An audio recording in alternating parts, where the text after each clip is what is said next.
हर महादेव। नमस्कार, प्रणाम दोस्तों, आप लोगों का स्वागत है रंजबी ऑफिशियल चैनल में। आज मैं लेकर आई हूँ बहुत सुंदर सा प्यारा सा शिव पारंपरिक गीत। एक बार आप लोग जरूर सुने, अच्छा लगे तो लाइक कमेंट शेयर जरूर करें। चैनल पर नए हैं तो चैनल को सब्सक्राइब जरूर कीजिएगा। मड़ई पियर मड़ई रंग से रंगा मड़ई आई माई ताई मड़ई सुतिले शिव बाबा टप टप चुअतारे लाल मड़ई पियर मड़ई रंग से रंगा मड़ई आई माई ताई मड़ई सुतिले शिव बाबा टप टप चुअतारे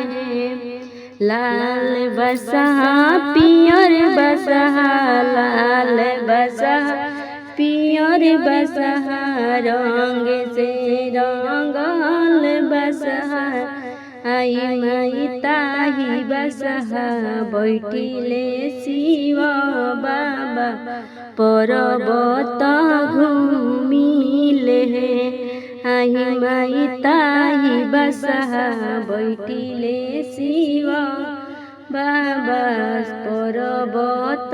घूमिले लाल डमरू पियर डमरू लाल डमरू पियर डमरू रंग से रंगल डमरू रंग से रंगल डमरू आई माई ताई डमरू बजाइले शिव बाबा डम डम बजता रे आई माई ताई डमरू बजाइले शिव बाबा डम डम बजता रे लाल नागिन पियर नागिन ताल नागिन पियर नागिन रंग से रंगल नागिन आई माई ताही गरवा सोबेले शिव बाबा फूफू कर मरतारी है आई माई ताही गरवा सोबेली शिव बाबा फूफू कर मारेली है लाल मड़ई पियर मड़ई रंग से रंग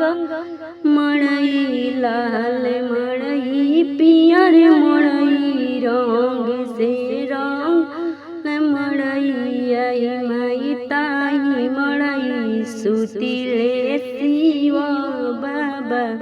टप टप चुअतारे।